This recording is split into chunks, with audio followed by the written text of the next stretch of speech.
शिक्षक सक्षमीकरणासाठी 5 दिवसीय राज्यस्तरीय प्रशिक्षण। कोल्हापूर जिल्ह्यातून 16 तज्ज्ञ सुलभकांची निवड। जिल्हा परिषदेसह सर्व शासकीय आणि खासगी अनुदानित शाळांची गुणवत्ता वाढावी म्हणून राज्य शैक्षणिक संशोधन व प्रशिक्षण परिषदेच्या पुणे येथील मुख्य कार्यालयात शिक्षक सक्षमीकरण प्रशिक्षण व पर्यवेक्षीय यंत्रणेसाठी प्रशिक्षण शिबिर होत आहे। हे शिबिर 20 जानेवारी पासून सुरू झाले आहे। राज्य शैक्षणिक संशोधन व प्रशिक्षण परिषदेचे संचालक राहुल रेखावार यांनी या प्रशिक्षणाचे उद्घाटन केले।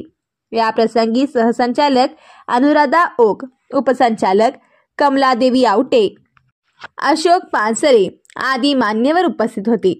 राज्य स्तरावर प्रत्येक जिल्ह्यातील निवडक प्राथमिक, माध्यमिक व उच्च माध्यमिक शाळांमधील शिकविणाऱ्या शिक्षकांना शिक्षक क्षमता वृद्धी प्रशिक्षण 2.0 दिले जात असून यांच्या माध्यमातून राज्यस्तरीय प्रशिक्षकांचे प्रशिक्षणासाठी प्राथमिक इयत्ता 1 ते 5 गटातील 247 व माध्यमिक इयत्ता 6वी ते 12वी गटातील 261 प्रशिक्षणार्थींना देण्यात येत आहे। 3 ते 7 फेब्रुवारी या कालावधीत कोल्हापूर जिल्ह्यातील शिक्षकांना प्रशिक्षण दिले जाणार आहे, तर 10 फेब्रुवारी ते 8 मार्च पर्यंत तालुकास्तरीय प्रशिक्षण होईल। या जिल्ह्यातील शिक्षकांना प्रशिक्षण दिले जाणार आहे। जिल्हा स्तरावर आणि त्यांच्या मार्फत प्रत्येक तालुक्यातील शिक्षकांना शिक्षक सक्षमीकरणाचे प्रशिक्षण दिले जाईल।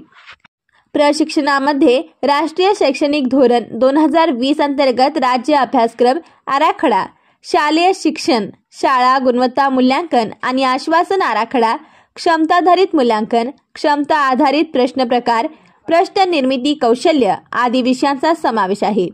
या कोल्हापूर डाएटचे प्राचार्य राजेंद्र भोई यांच्या मार्गदर्शनाखाली या प्रशिक्षण शिबिरासाठी कोल्हापूर येथून जिल्हा शिक्षण व प्रशिक्षण संस्थेचे अधिव्याख्याता रमेश कोरे, दत्तात्रय पाटील, संजय सावळे, संजय मगदुम, युवराज पाटील, गिरीश प्रभू, सुहास पाटील, राजेंद्र सुतार, रावसाहेब पानारी, सतीश रणरिंगे, सचिन माने, सारिका माळी, उर्मिला तेली, हेमलता नेथे पाटील, रीटा रॉड्रिग्यूज, प्राजक्ता कुलकर्णी हे तज्ज्ञ सुलभक सहभागी झाले आहेत।